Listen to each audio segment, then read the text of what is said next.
যাদের যাদের দায় আছে, মাননীয় প্রধানমন্ত্রীকে বলবো এই দেশের স্বার্থে, জনগণের স্বার্থে, এই যে কোমলমতি ছাত্রদের স্বার্থে, তাদের পরিবারের স্বার্থে, তাদের পরিবারের মানসিক শান্তির স্বার্থে এই কিছু লোককে সরাই দিলে আমার কাছে মনে হয় আন্দোলনটা অনেকাংশে কমে যাবে বলে আমার বিশ্বাস। প্রথমেই যারা এই ঘটনাতে বিভিন্নভাবে নিহত হয়েছেন তাদের আত্মার মাগফিরাত কামনা করতেছি। আমরা সবসময় এইসব বিষয় নিয়ে প্রতিবাদ করেছি। আজকে জানেন যে 6 জন সমন্বয় যারা ডিবি অফিসে ছিলেন, এটা নিয়ে অনেক বিতর্ক ছিল যে তাদেরকে কি বাধ্য করা হয়েছে কিনা, তাদেরকে কেন ডিবি অফিসে নিয়ে আটকে রাখা হয়েছে। এই বিষয়ে 2-1 জায়গায় আমি কথা বলছি।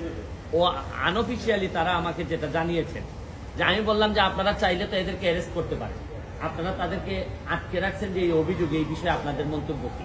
তারা আমারে যেটা জানিয়েছেন, তারা বলছেন যে কোটা আন্দোলন তো কোটা সংস্কারের যে আন্দোলন, এটার জন্য যা যা চেয়েছিলেন সবই দেয়া হয়েছে।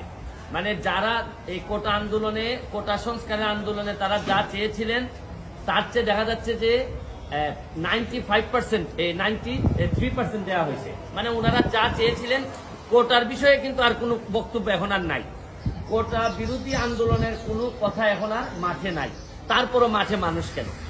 তাইলে কোটার পরে যে আন্দোলন চলতে পারে, এটা হচ্ছে কি আমিও বলছি যে এই আন্দোলনে আমার তো আপনারা সাথে নেন, যদিও সাথে নেন কোনটা, এটা হচ্ছে এই আন্দোলন করতে গিয়ে যারা নিহত হয়েছেন, যারা আহত হয়েছে তাদের এই প্রক্রিয়াতে কার কার দায় আছে, ভুল হয়েছে কিনা, পুলিশ কি এক্সেসিভ ফোর্স ব্যবহার করছে কিনা, পুলিশ কি এই আম যারা তাদের ব্যাপারে গুলি করতে পারে কিনা, এগুলা নিয়ে আপনাদের আলোচনা হইতে পারে। বিচারের আমরা আদালতের দ্বারস্থ হইতে পারি। এখন হচ্ছে কি এই প্রক্রিয়া, এবং আপনারা জানেন যে কমিশন অলরেডি রংপুরে যাবে, এটার প্রক্রিয়া শুরু হয়েছে। মাননীয় প্রধানমন্ত্রী বলছেন যে এই তদন্ত প্রয়োজনে জাতিসংঘ এসে এটা করুক। আমি এটাকে সাধুবাদ জানাই, এবং আমি আরেকটা কথা বলতে চাই, আপনাদের বিচারের প্রক্রিয়াতে না গিয়ে আপনারা যদি আন্দোলন সংগ্রাম এবং ভাঙচুরে যদি আবার জনসাধারণের শৃঙ্খলা নষ্ট হয় এরকম কাজে যদি জড়িত থাকেন, তাইলে তো রাষ্ট্রের এবং সরকারের এটা রক্ষা করতে গিয়ে আবার শক্ত অবস্থানে যেতে হবে। এর মানে কি দাঁড়াচ্ছে? আমি স্পষ্ট বলছি যে কোটা সংস্কার আন্দোলনে আমরা একমত, যারা নিহত হয়েছে, আহত হয়েছে তাদের ব্যাপারে আইনি ব্যবস্থা নিতে আমরা একমত, আমরা সাহায্য করতে চাই।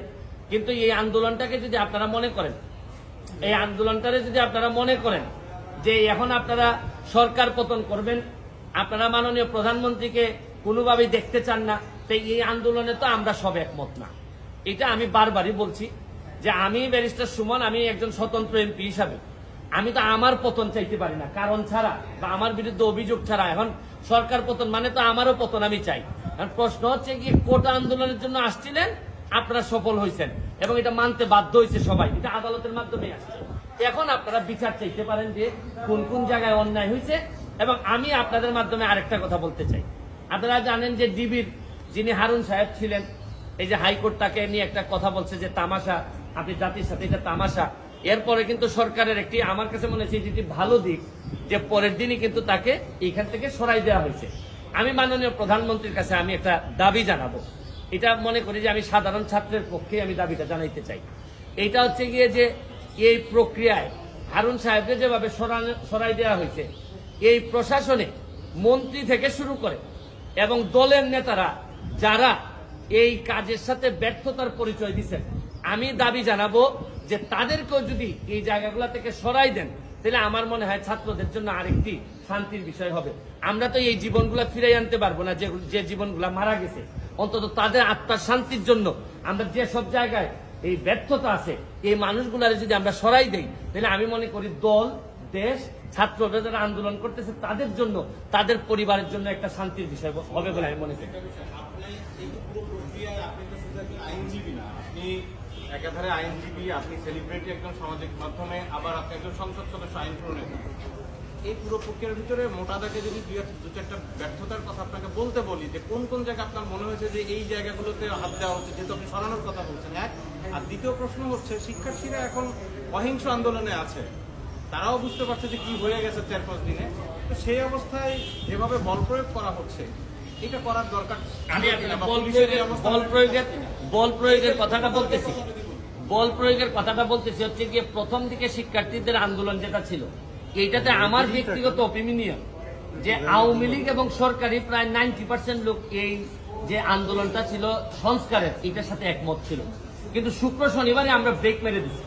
আমরা যারা আওয়ামী লীগ বা বঙ্গবন্ধুর আদর্শরে ধারণ করি বা মুক্তিযুদ্ধের চেতনা, আমরা ব্রেক মারছি হচ্ছে গিয়ে শুক্রবারে। কারণ শুক্রবারে আর শনিবারে যা ঘটছে এটা আর তখন আমাদের মনে হয়েছে যে এখানের মধ্যে অন্য রাজনীতি আছে। এখন আপনারা যেটা বলতেছেন যে এক্সেসিভ ফোর্স এর একটা অহিংস আন্দোলন করতেছে, এখনো একটা ভয় রয়েই গেছে যে এদেরকে ব্যবহার করে আবার কোনো এইরকম যদি আন্দোলন বা এইরকম জ্বালাও পোড়াও যদি শুরু হয়, আপনি কি মনে করেন এই গোয়েন্দা সংস্থা অলরেডি একবার ফেল হয়েছে। আমার কাছে মনে হয় যে গোয়েন্দা সংস্থার ব্যর্থতার কারণেই তো শুক্র শনিবারে এই ধরনের ঘটনা ঘটলো। এতগুলা মানুষ জামাত শিবির বা এই ধরনের লোকজন এসে এখানে অ্যাটাক করলো, গোয়েন্দা সংস্থার লোকজন জানে না, এটা তো তাদের একটা ব্যর্থতা। এখানে তো হাত দিতে হবে যে কেন আপনারা জানলেন না, এটার দায়িত্ব তো সরকারের। এখন আমি মনে করি যে হয়তো এক্সট্রা পশন থেকে যে কেউ যেমন ধরেন এই 6 জন সমন্বয়ককে যে ধরা হয়েছে, আমাকে আনঅফিসিয়ালি জানানো হয়েছে যে তারা চায় আন্দোলন কোটার জন্য, বৈষম্যমূলক আন্দোলন। এইটা শেষ করার পরও দেখা যাচ্ছে যে এদেরকে বাইরের একটা ইনফ্লুয়েন্স, যারা আসলে কোটার সাথে সম্পর্কিত না, এরা রাষ্ট্রের বিরুদ্ধে, তারা তাদেরকে ইনফ্লুয়েন্স করার চেষ্টা করতেছে। এবং এরা যেহেতু সাধারণ ছাত্রদের প্রতিনিধি, তাদেরকে একটা এই মানে আমরা যে বলি যে একটা সেফ এনভায়রনমেন্টে রাখার জন্যই এই ডিবি অফিসে রাখা হয়েছিল। এরা এদের যুক্তি দেখাচ্ছে, এটা আপনারা বিশ্বাস করতেও পারেন, নাও করতে পারেন, এই জন্যই তো আজকে ছেড়ে দেওয়া হয়েছে। তো ওভারঅল আমি মনে করি এখন যেটা গুরুত্বপূর্ণ, ছাত্রদের পক্ষেও আমি মনে করি যারা যারা ব্যর্থ হয়েছেন এখানে, প্রশাসন বলেন, দল বলেন, নেতৃত্বে মন্ত্রী বলেন, যারাই ব্যর্থ হয়েছেন, আমি মাননীয় প্রধানমন্ত্রীর কাছে আমি দাবি জানাবো তাদেরকে আপাতত এই যারা মারা গেছে তাদের বা তাদের পরিবারের পক্ষে দাঁড়ানোর প্রক্রিয়া হিসেবে আমি মনে করি যে এদেরকে কিছু লোককে আপনারা সরাই দিন।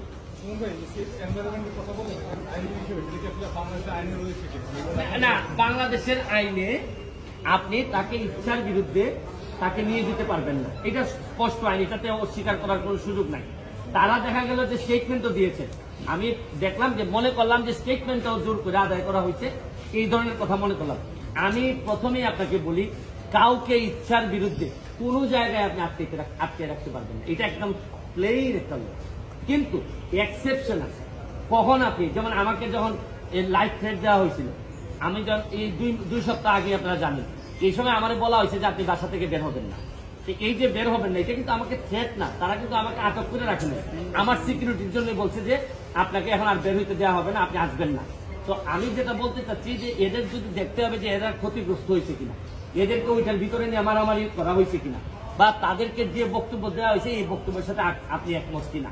তবে তারা আসছে, এখন তারা আইসা যদি তারা বলে যে না আমাদের উপর নির্যাতন হয়েছে আমাদের, তাহলে তো বিচারের মুখোমুখি হইতে হবে যারা নিয়ে গেছিলেন। একজন মারা গেছে, বলেছে যে মুগ্ধ তাদের ফেসবুক স্ট্যাটাস দেওয়ার পর তাকে মেরে ফেলেছে, সে একজন সমন্বয়কারী ছিলেন, এই কারণেই তাদের নিরাপত্তার জন্য সরকার এটা করেছে। আপনি তো লাইফ থ্রেটের মধ্যে ছিলেন, আপনাদের যদি ডিবি অফিসে নিয়ে যাওয়া হতো সেফ জোন রাখা যায়, সেটা কি আসলে অ্যাপ্রোপ্রিয়েট হতো কিনা? না, ওইটা সিচুয়েশনই বলে দিবে আমাকে। যদি শুনেন, প্রশ্ন হচ্ছে গিয়ে যে আপনার সমস্যা আর আমার সমস্যা কোথায় জানেন? বিশ্বাসের সমস্যা। আপনার যদি বিশ্বাস থাকে কোনো সংগঠনের প্রতি, প্রতিষ্ঠানের প্রতি, আপনি তো এখানে চা খাইতে যেতে পারেন। আমি তো যাই ডিবি অফিসে যাই, কিন্তু ডিবি অফিসে চা খাইতে গেলে আমারও মনে হয় মাঝে মধ্যে একটা মানুষের ভয় আছে যে ডিবি অফিসে চা খাইতে গেলে মনে হয় কি না কি করে। আর আমাদের এই ট্রেডিশন আছে, কেউ চা খাইতে দাওয়াত দিলেই মানুষ ভয় পায়, মনে করে যে চা খাইতে দাওয়াত দেয় না জানি কি করে। আপনি বলেছেন যে আপনি নিরাপত্তার অভাবে ভুগছেন, নিরাপত্তার অভাব কি আপনাকে তুলে নিয়ে যাওয়া ওটা একটু না, বিষয়টা হচ্ছে গিয়ে তারা যারা বেরোয় আসবে একমাত্র তারাই বলতে পারবে যে এটা কতটা অ্যাপ্রোপ্রিয়েট ছিল। রাজনৈতিক ব্যর্থতা এখানে দেখেন কিনা? গতকালকে ওবায়দুল কাদেরের পেছন থেকে যারা ভুয়া ভুয়া চিৎকার করেছে তারা সবাই কেন্দ্রীয়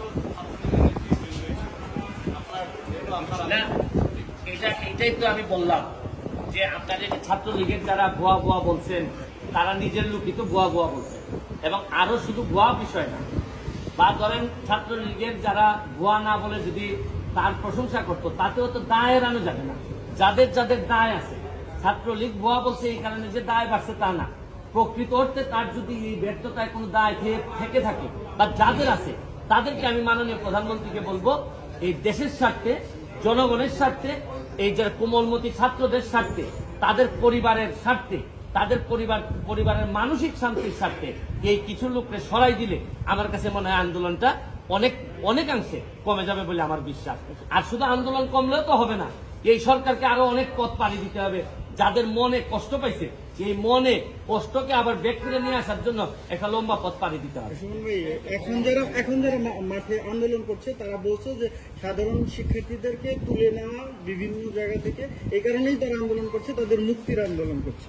এই ব্যাপারে সবই তো কিভাবে একটি দেখেন? আন্দোলনের মধ্যে মুক্তিটা হচ্ছে গিয়ে কি কারণে ধরে নেওয়া হয়, কি কারণে আন্দোলনে যাওয়ার কারণে, যারা রিস্কের কারণে। সহিংসতা করেনি তাদেরকেও ধরে এখন নেওয়া হচ্ছে। সহিংসতা করেনি, ছাত্র পরিচয় দিলেই ধরে নেওয়া হচ্ছে। সহিংসতা করেনি বা করছে এটা তো ডিসপিউটেড কোয়েশ্চেন অফ ফ্যাক্ট, এটা একমাত্র তদন্ততেই জানা যায়। আপনার কাছে সবাই, আমার কাছে মামলায় যখন আসে সবাই বলে যে মিথ্যা মামলা, যখন আমার কাছে জামিনের জন্য আসে সবাই বলে যে ভাই আমার বিরুদ্ধে একটা মিথ্যা মামলা হয়েছে। এটা তো আসলে ডিসপিউটেড কোয়েশ্চেন অফ ফ্যাক্ট। তবে আমি মনে করি আপনি এইসব তো সাইড এফেক্ট, আর মেইন এফেক্ট হচ্ছে গিয়ে ছাত্রছাত্রীদের মনে যে প্রভাব পড়ছে এই প্রভাব থেকে বেরোয় আসতে হবে। এদেরকে একটা শান্তির জায়গায় সান্ত্বনা আমাদেরকে দিতে হবে, আমাদের কিছু লোককে এই জায়গা থেকে সরে যেতে হবে। প্রয়োজনে আমি ব্যারিস্টার সুমনের যদি মনে করেন যে এই পরিস্থিতি এরকম হয়, ছাত্ররা যদি মনে করে যে না আমি এমপি হিসাবে রিজাইন করলে এদের জন্য শান্তি হবে, তাও দেশটা শান্তি হবে, আমি লিখে দিয়ে যাচ্ছি আমি রিজাইন করব। পুলিশের আচরণ আরো নমনীয় হওয়া উচিত। নমনীয় অবশ্যই হবে।